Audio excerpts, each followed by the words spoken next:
നമസ്കാരം. Raf talk ഫുട്ബോളിലേക്ക് ഏവർക്കും സ്വാഗതം. ഏർലിംഗ് ഹാലൻഡ് ഗോളടി പുനരാരംഭിച്ചിരിക്കുന്നു.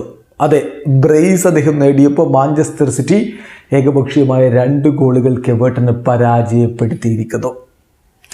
മത്സരത്തിൽ മാഞ്ചസ്റ്റർ സിറ്റിയുടെ മുന്നേറ്റങ്ങൾ നയിച്ചുകൊണ്ട് ആദ്യ 11-ൽ ഏർലിംഗ് ഹാലൻഡിനോടൊപ്പം ഹൂലിയൻ ആൽവേരസും അതുപോലെ ഡോക്കുവും ന്യൂനസും ഫിൽ ഫോർഡനും ഒക്കെയാണ് ഒരുമിച്ച് അണിനിരുന്നത്. മറുഭാഗത്ത് കാർവറ്റ് ലെവിനാണ് എവർട്ടൻ്റെ മുന്നേറ്റങ്ങൾ നയിച്ചത്. കളിയുടെ ആദ്യ പകുതി ഗോൾ രഹിതമായിരുന്നു എന്ന് മാത്രമല്ല, മാഞ്ചസ്റ്റർ സിറ്റിക്ക് ആധിപത്യം പുലർത്തിയിട്ടും ഒരു ഓൺ ടാർഗറ്റ് ഷോട്ട് പോലും ഉതിർക്കാൻ കഴിഞ്ഞിരുന്നില്ല. രണ്ടാം പകുതിയിൽ കളിയുടെ 71-ാമത്തെ മിനിറ്റിലാണ് ഒരു കോർണറിനെ തുടർന്ന് വന്ന പന്തിൽ നിന്ന് കിടലിനൊരു ഷോട്ടിലൂടെ ഏർലിംഗ് ഹാലൻഡ് പന്ത് വലയിലേക്ക് എത്തിച്ച് മാഞ്ചസ്റ്റർ സിറ്റിയെ ലീഡ് നേടിക്കൊടുത്ത് മുന്നോട്ട് കൊണ്ടുപോകുന്നത്.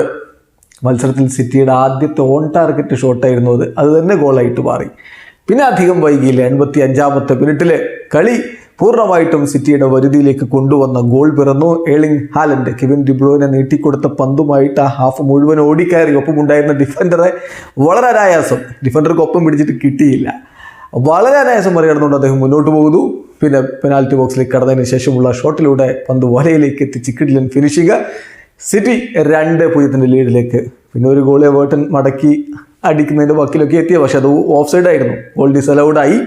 2-0 വിജയവുമായിട്ട് മാഞ്ചസ്റ്റർ സിറ്റി മുന്നോട്ട് കുതിക്കുന്നു. Erling Haaland ഗോളടി പുനരാരംഭിക്കുന്നു. നമുക്കറിയാം, നവംബറിലാണ് അദ്ദേഹം അവസാനമായി ഗോളടിച്ചത്. പിന്നെ പരിക്ക് കാരണം നീണ്ടകാലം പുറത്താണ്. പിന്നെ തിരികെ വന്നിട്ടിപ്പോൾ ആദ്യമായിട്ട് അദ്ദേഹം ബ്രേസ് നേടിയിരിക്കുന്നു. 23 കളികളിൽ നിന്ന് 52 പോയിന്റോടെ മാഞ്ചസ്റ്റർ സിറ്റി പ്രീമിയർ ലീഗിൽ 1-ാം സ്ഥാനം തിരികെ പിടിച്ചിരിക്കുന്നു. അത്രയും കളികളിൽ നിന്ന് 51 പോയിന്റുള്ള ലിവർപൂളാണ് 2-ാം സ്ഥാനത്ത്. വീഡിയോ അവസാനിക്കുന്ന ഫുട്ബോൾ ലോകത്തെ കൂടുതൽ വിശേഷങ്ങളുമായി റാഫ് ടോക്സ് എത്താം.